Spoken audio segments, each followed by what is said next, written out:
Everyone tells you that if you have sex, you're gonna get someone pregnant, but that isn't always the case. Sometimes it's difficult and sometimes it never happens. It seems like when you're ready and you want it the most, that's when it's hardest. And trying to get pregnant, it can feel like an emotional roller coaster. The highs and the lows of disappointment can feel overwhelming. And it's not just for one partner, it's for both partners. Today, we're gonna share tips on how to cope with the challenges of trying to get pregnant.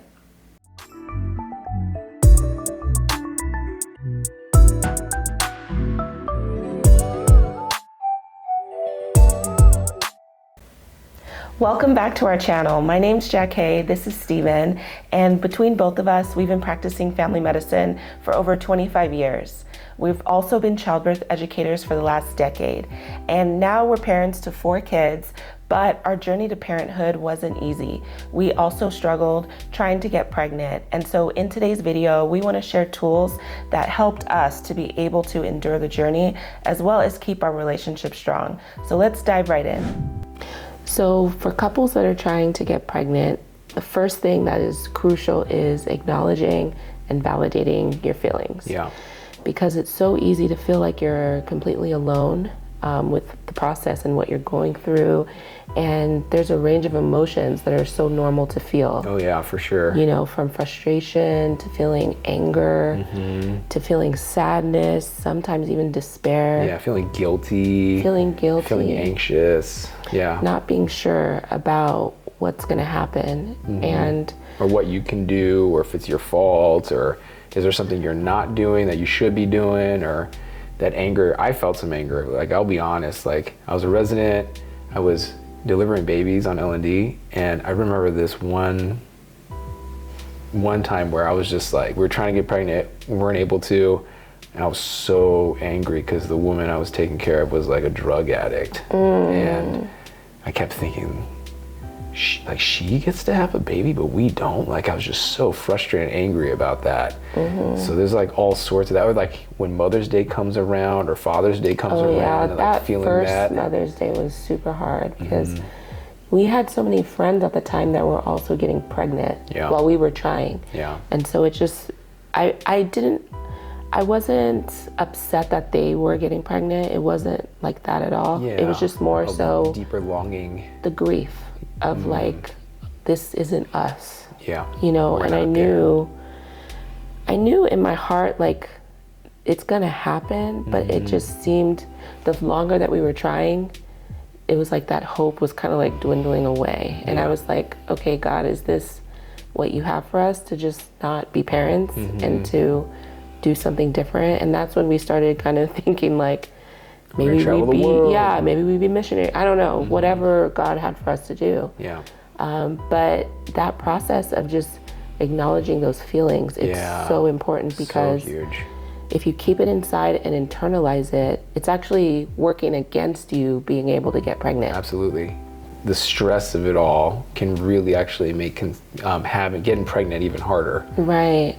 Talking about from our different perspectives. So for women, right, as a woman, I feel like the biggest thing that a lot of women deal with is feeling inadequate, because especially motherhood, like, it's something that is just put on such a high pedestal, and when you aren't able to do it, it feels like there's something wrong with you, something missing, you're not fulfilling your purpose, even though that sounds, ridiculous to say, but that is some of the feelings that come with, not being able to get pregnant. It's like, I'm not doing what I was created to do. This is what women do. We have babies, we keep the world going.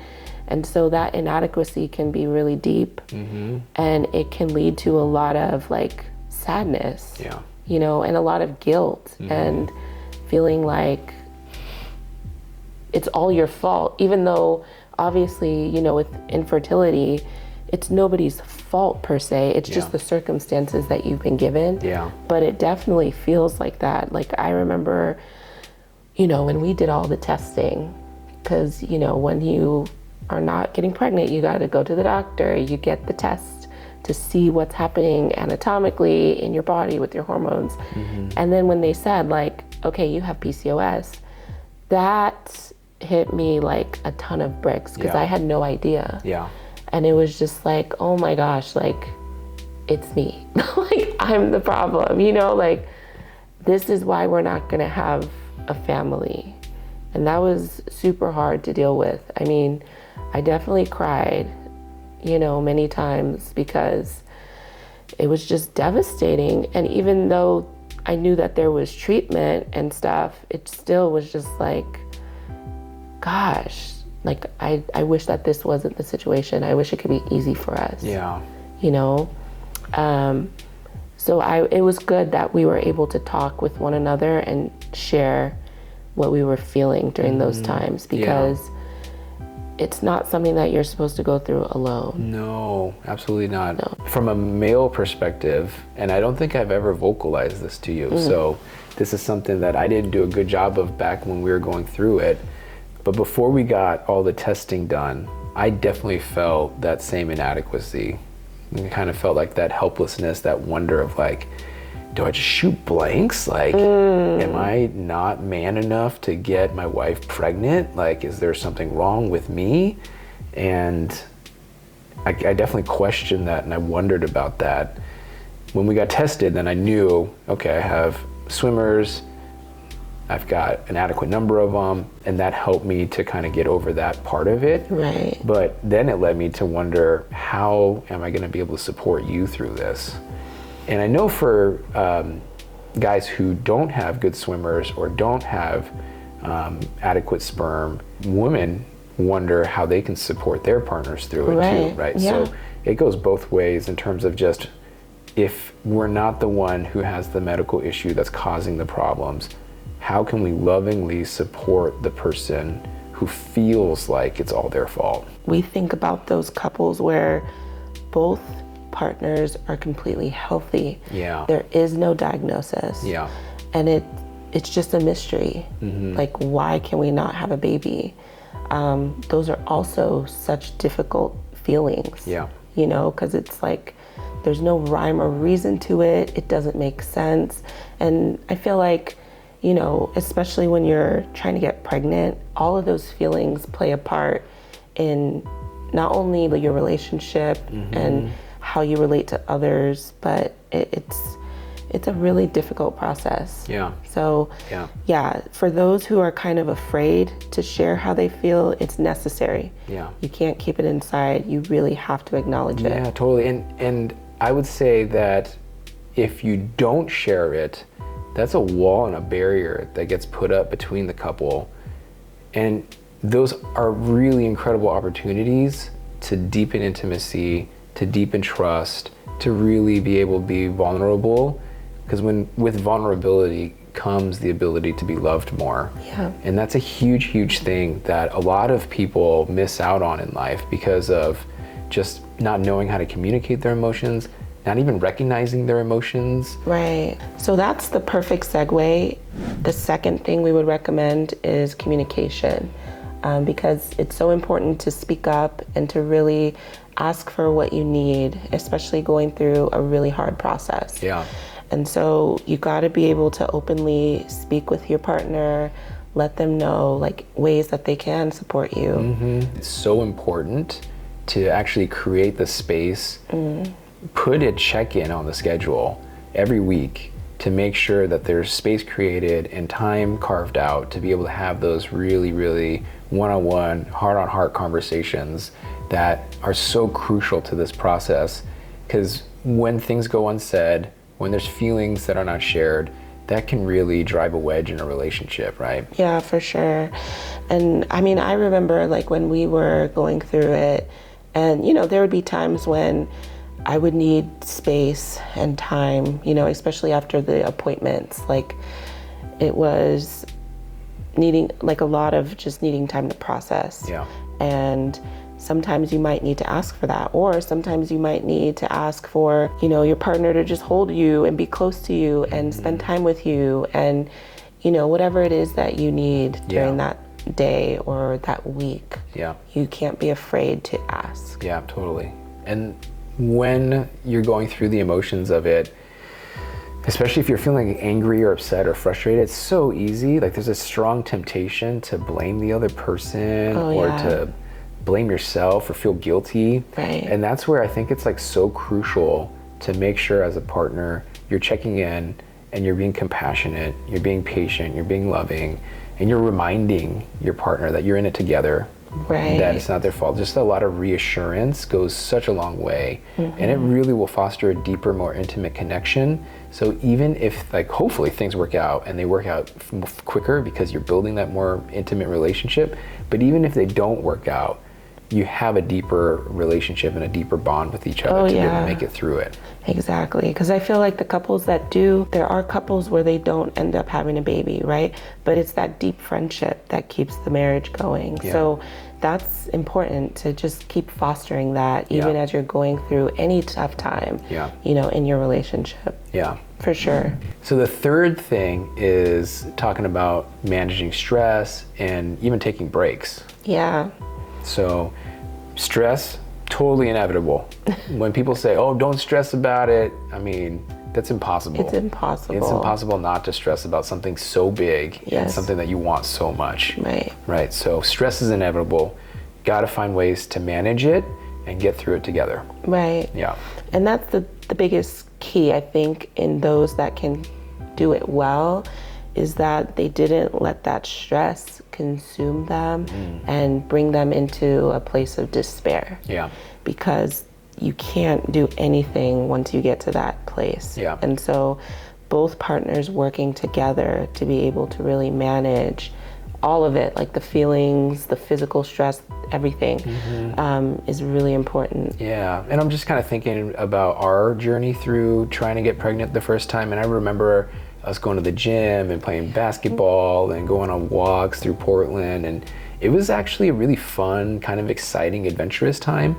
And I know that there's couples who that's not their experience, right? And I think it's really important to remind folks, like, trying their best to keep it as lighthearted, as fun as possible really goes a long way. Because when it's like, we have to make sure we're eating right, we have to make sure we're sleeping 8 hours, we have to make sure we're only having 200 milligrams of caffeine, we have to make sure we can't have more than one alcoholic beverage, you know, like just all of those rules that people can I make. definitely fell into that though, because I was starting to get so obsessed with tracking my ovulation. Like, remember, it was every morning to the point where I couldn't even roll out of the bed without thinking about taking my basal body temperature.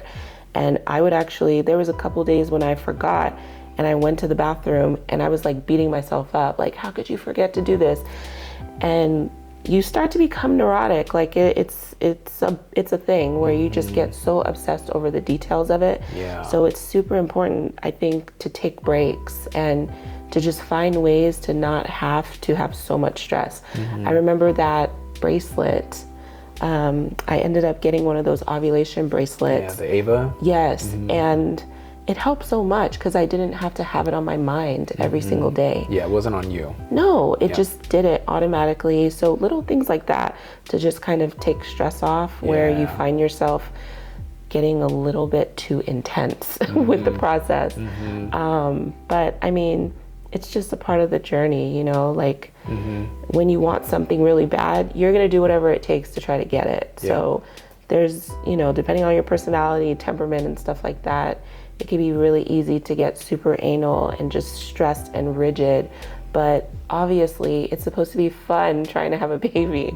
Like it is supposed to feel like an adventure. So yeah, I think staying present as often as you can is key. Yeah, absolutely. And that, you know, staying present, that whole mindfulness thing when we were trying to have a baby the first time wasn't like culturally well known. I mean, people were doing yoga and stuff, but it wasn't like, this is what you need to de-stress, you know? Now we have a lot more resources. People can do breathing exercises, meditations, you know, we've got all types of gratitude journals and just different things to try to help you to center and ground yourself when you're feeling the chaos of trying to conceive, trying to get pregnant. Yeah, and so we know that mindfulness is about staying in the present moment. And when you stay in the present moment and you can kind of reflect on how you're feeling in the present moment, it gives you opportunities to actually talk about what you're experiencing. Because if you're looking forward to the future and always obsessing about that, you miss out on what you're actually feeling in the present and can actually process through them with your partner to be able to share, like, man, I'm actually feeling really grateful right now, or I'm really feeling super anxious, or I'm really feeling frustrated about stuff. So it's such a huge part of being present to be able to not feel as stressed. It's kind of an amazing, like, paradox. I don't know what word. What word to use. No, that's for a good word. It's true. Yeah. And back to taking the breaks. I mean, that rest emotionally is also hand in hand. It's going to help lower your stress. Yeah. I think too, when you take those breaks, you'll find that you have moments of joy, and you realize, like, oh, life is bigger than just what we're doing right now. Yeah, that reminder, you know, like getting out in nature, spending time near the ocean, going up to the mountains, going for a walk through a park with beautiful trees, seeing a sunset or a sunrise, smelling flowers, like whatever it is that is going to help to just keep you open to what's happening outside of trying to get pregnant, because we get tunnel vision, and then everything else just fades into the background. So taking those breaks. And I mean, I feel like that's why a lot of couples, they get pregnant when they do take breaks, because it's like their cortisol levels drop, their hormones get regulated, balanced, you're automatically just primed to have a baby, you know. So you should do that periodically, definitely. So our fourth tip for couples that are trying to get pregnant is to seek out support. This is crucial because, again, you don't want to be doing the journey alone. And so sometimes talking to each other, it just isn't enough. You know, you do need to have other folks that you trust be involved in the process with you. Yeah, totally. And that can range from, like, really close friends, other people you know who are on a similar journey or who have gone through it. It could even be like a couples therapist who specializes in infertility, right? So there's tons of resources that are available, because unfortunately people go through fertility journeys all the time now. So if two people are having a hard time communicating, they can reach out for some help, because there's definitely some help that can be found. The other thing too is there's a lot of support groups online, or even if you have a community, just letting them know that you're struggling and that you do want to have them, just to have your back to kind of help carry the burden, so that you don't, you know, fall into those traps of like isolating yourself or feeling like you're in a silo and it's all on you guys. Yeah, for sure. Because when we have a baby, we want to have a village anyway. So how beautiful would it be to have that village while you're trying to get pregnant? And I remember that was our experience, because we at the time had our community at our church around us that was so, they just gave us so much strength and encouragement. And I remember that night when we asked them to pray for us, and they all like came around us and just encircled us, and they were just praying and asking God to like be with us and to give us strength. And that was everything for me. Like, I feel like that just gave us extra, I don't know, like wind, like underneath our sails to like keep going. Because we were just feeling so discouraged at that time. And I don't remember how, you know, soon after we got pregnant, but it really did help to take some of the burden off of our shoulders. Oh, for sure. Yeah. And just when you invite people into the journey that you're on, they can check in with you. They can carry baggage for you on the journey. They can show you a route that you wouldn't have seen before. They can lift you up and carry you when you can't do it anymore. It's huge. So absolutely, I love what you said. We always want a village helping to raise our family, so why don't we invite the village into the process of trying to start the family? And that just builds community, which is always such a good thing in life. That prayer circle, though, was epic. Thinking about it right now is like, wow. To wrap things up, our 4 tools or tips for couples are: 1, to acknowledge and validate your feelings; 2, communication; 3, managing stress, taking breaks if you need to; and then 4, seeking support outside of the couple if that's needed. Trying to get pregnant is an emotional roller coaster, but you don't have to navigate it alone. If this video resonated with you guys, please like and subscribe to our channel and share this with others that might need support. If you guys have thoughts or questions, leave it in the comments as well, and we'll see you in the next video.